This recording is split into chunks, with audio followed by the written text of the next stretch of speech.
sorry, just needed to get a quick deep breath after what I just witnessed there, because that game was just absolutely ridiculous. And yeah, I apologise if I end up talking really fast at some stage during this video, because that's what I normally do when I'm wired up after a game, and that game hit like fucking crack cocaine, to be honest. It was just it was so intense. I mean, that was the most intense Chelsea match I've watched in quite some time, to be perfectly honest with you. And it's just so frustrating, because even though I won't complain, because obviously a point at Anfield, it's never a bad result really, no matter who you are, but it's just so frustrating because I just felt that there was so much potential to nick a win there and get us some momentum and kickstart our season in the right way, you know, today. And if we were more clinical, and the same could be said for Liverpool as well, to be fair, I think we would have won today, and it would have been an absolutely, I can't even underestimate how, you know, massive that win would have been if we had got 3 points there at Anfield. But we move, we get a point, as I said, decent result overall, and I was happy with the performance overall, so you can't really complain. Yeah, just an absolutely brilliant game. I don't know how the it ended 0-0, to be honest, and I'll break it down for you. So essentially my view of the game was, for the first 30-35 minutes I thought we were much the better team. I think for the overall balance of things in the first half we were much the better team.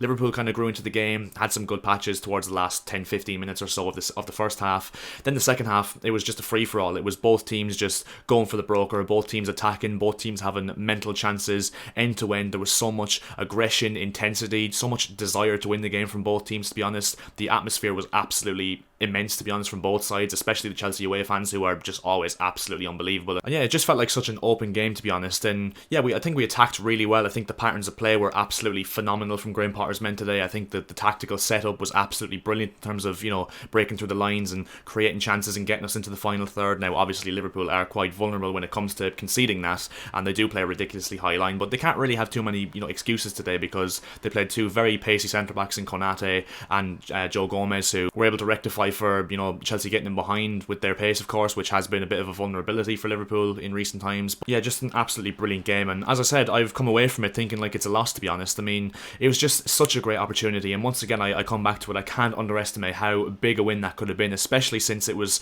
probably the best time to play Liverpool, even though Chelsea themselves have a few injuries, a lot of injuries as a matter of fact, missing Reece James, Ben Chilwell, Raheem Sterling, N'Golo Kante, Wes Fofana, I don't even have to name them out, obviously missing João Felix through suspension as well. And the team, to be fair, that Liverpool put out was very gettable. I thought it was quite weak, to be honest. James Milner at right back, you know, having very little pace now, and he's 35, 36 years of age. Then you look at Liverpool's midfield. I mean, Thiago's a little bit of a luxury player, and to be honest needs two proper, you know, stable midfielders next to him, and Bajcetic is a young kid who, you know, had a decent game, but he's not as imposing as someone like Fabinho, for example, when he's on his day, and Naby Keita, who's just not really been a success whatsoever since he came to Liverpool. Mo Salah was completely, you know, irrelevant in the game once again, as he has been this season so far. I thought Darwin Núñez was a little bit of a threat when he came on, and I was kind of dreading him coming on, to be honest, with his pace and power, because Harvey Elliott don't think caused us many problems. I think Gakpo was quite poor, to be honest, even though I let him off because he's still kind of adjusting to the Premier League. And yeah, to be honest, I'm actually very proud of our players. I thought that we were much the better team, and on the overall balance and swing of things, I thought we were the better team. I thought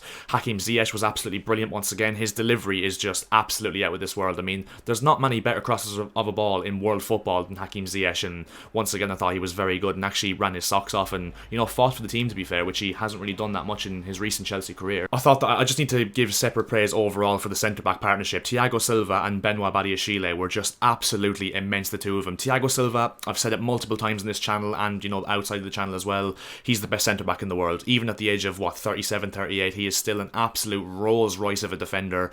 Absolutely world-class, Thiago Silva. I don't care what anyone has to say, he's the best centre-back in the world, and in the Premier League obviously as well. Badiashile, just such a fucking... he's so cool, isn't he? I mean, he ice cubes, that fella. I mean, I don't think he plays like he's never been nervous in his fucking life, to be honest. And once again, a very promising performance from him, like we saw against Crystal Palace last weekend. Just so good in the ball, and to come into a game in your second ever game for Chelsea in that atmosphere at Anfield is just, and just, you know, to be as composed as he was, I think just takes some balls, and we may have a very good centre back ahead of us here if we can keep him fit and keep him playing next to Thiago Silva and learning off Thiago Silva till the end of the season. Thought Cucurella deserves praise. Thought Cucurella was absolutely brilliant, did absolutely everything right, didn't put a foot wrong in the whole game, fought, was very much better defensively, and on the ball was very much more assured than he was in previous games. Conor Gallagher, I thought, besides that last chance where he should have knocked it onto the right to Ziyech, I thought Conor Gallagher was absolutely brilliant. That's two good performances from Gallagher in a row now. I want to see him continue this momentum now, because he's not really hit the heights as he, you know, did at Crystal Palace last season in a Chelsea shirt yet, but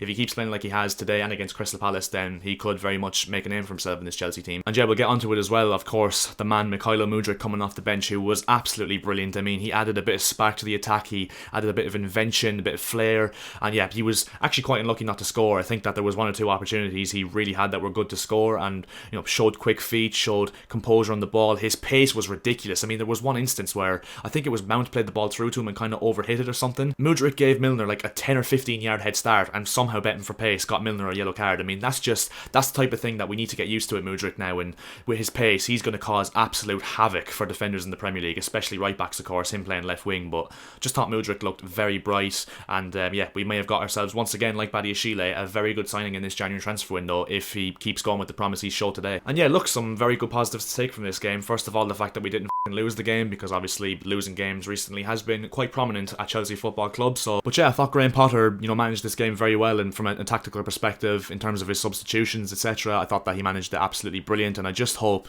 he can use this as a bit of momentum to, build on this with Chelsea. And yeah, we've got just under 2 weeks now before we play our next game in the Premier League against Fulham on, Friday week, and I want to see a full team for that. We're going to have probably Reece James back, maybe even Ben Chilwell back, maybe Raheem Sterling will be back. I'm not actually sure how long he's gone for. And yeah, in that game for sure, I want to see MUDRYK, starting the game. I think he's deserved it after his cameo today, and I want to see him give Fulham's right back an absolute havoc on that Friday night. And yeah, I think if we get MUDRYK into that team with Reece James and maybe even Ben Chilwell, even though on the basis of today I'd start Cucurella against Fulham because, as I said, I thought he was very good. I'd start Ziyech on the right. I'd still play Havertz up front because I thought that Havertz was actually quite decent today and led the line quite well. There's just a little bit of personal issues for me anyway with his quality on the ball at times, but I thought that he did his job pretty well, to be fair, up front today, and made the most of what he had, to be honest. But yeah, hopefully today's game and today's result and today's performance can act as a bit of good faith for us now going into that next game against Fulham and then against West Ham the week after when we have Joe Felix back. I cannot wait for it.